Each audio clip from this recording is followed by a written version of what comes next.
சென்னை செம்பரம்பாக்கம் ஏரியில் இருந்து அதிக அளவில் உபரி நீர் திறந்துவிடப்பட்டுள்ளது. இதன் காரணமாக ஏரிக்கு அருகாமையில் உள்ள தாம்பரம், முடிச்சூர் பகுதியில் சுமார் 1000 வீடுகளில் வெள்ளநீர் புகுந்துள்ளது. இதனால் அந்த பகுதி மக்கள் கடும் பாதிப்புக்கு உள்ளாகியுள்ளனர். இதுகுறித்து நேரடி கள தகவலை தருகிறார் எமது செய்தியாளர் தங்கமணி. தங்கமணி, சொல்லுங்க, செம்பரம்பாக்கம் ஏரியில் உபரி நீர் திறந்துவிடப்பட்டிருக்கு. இதனால செம்பரம்பாக்கம் ஏரியை ஒட்டியில எந்தெந்த பகுதிகளில் வெள்ளநீர் புகுந்திருக்கு, அதை பற்றி தகவல் சொல்லுங்க தங்கமணி. அதாவது இந்த நேற்று கனமழை சென்னை மற்றும் அந்த சுற்றியுள்ள பகுதியில் கனமழை பெய்தது. இதனால செம்பரம்பாக்கம் ஏரியில் தண்ணீர் அளவுக்கு அதிகமாக அந்த நீர்வரத்தானது அதுக்கு அதிகமானது. அதனால அந்த செம்பரம்பாக்கத்திலிருந்து அதிக அளவில் தண்ணீரானது வெளியேற்றப்பட்டது. வெளியேற்றப்பட்ட தண்ணீரானது பல்வேறு பகுதிகளில் அந்த தண்ணீரானது புகுந்திருக்கிறது. குறிப்பாக நாம் இப்போ பழைய பெருங்குளத்தூர் பகுதியில் இருக்கின்றோம். தாம்பரம், பழைய பெருங்குளத்தூர், முடிச்சூர் போன்ற பகுதிகளில் தண்ணீர் புகுந்திருக்கிறது. மேலும் அருகில் இருக்கின்ற வண்டலூர், பெருங்குளத்தூர் போன்ற ஏரிகளில் இருந்து வருகின்ற தண்ணீரும் இந்த பகுதியில் சூழ்ந்திருக்கிறது.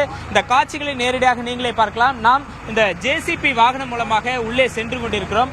அதாவது இந்த உள்ளே சிக்கியிருக்கின்ற இந்த நம்ம பாரதி நகர் பகுதியில் தான் நாம் இருக்கின்றோம். பழைய பெருங்குளத்தூர் பாரதி நகர் இந்த பகுதியில் மக்கள் வெளியே வர முடியாமல் இந்த தண்ணீரால் உள்ளே சிக்கியிருக்கின்றார்கள். அவர்களை இந்த ஜேசிபி மூலமாகத்தான் அவர்கள் இங்கே வெளியே அவர்களை பத்திரமாக மீட்டு வருகின்றார்கள். இந்த இடத்தில் பார்க்கலாம் எந்த அளவுக்கு தண்ணி நிற்கிறது என்று பார்க்கலாம். வீடுகள் எல்லாம் மூழ்கி இருக்கிறது.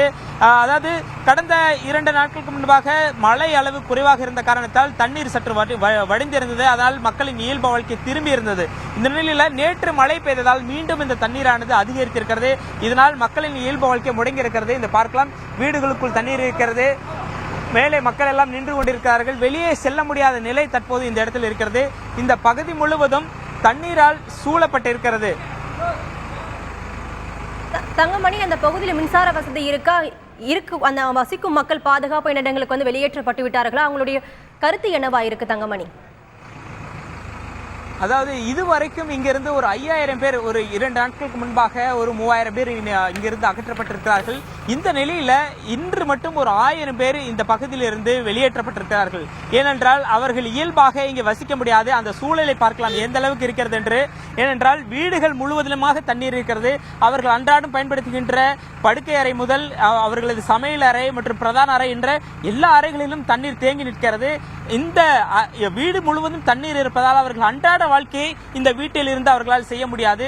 அதனால் அவர்கள் இங்கிருந்து அகற்றப்பட்டிருக்கிறார்கள், வெளியே சென்றிருக்கிறார்கள். ஒரு சிலர் இங்கிருந்து வீடுகளை காலி செய்து வேறு இடத்திற்கு வாடகைக்கு இருந்தவர்கள் எல்லாம் வேறு இடத்திற்கு சென்று அங்கு வாடகைக்கு இருக்கிறார்கள். அந்த அளவுக்கு இங்கிருந்து இடத்தை காலி செய்தவர்களும் கணிசமாக இருக்கிறார்கள். நித்யா, தங்கமணி, உங்களுடைய கள தகவல்களுக்கு நன்றி.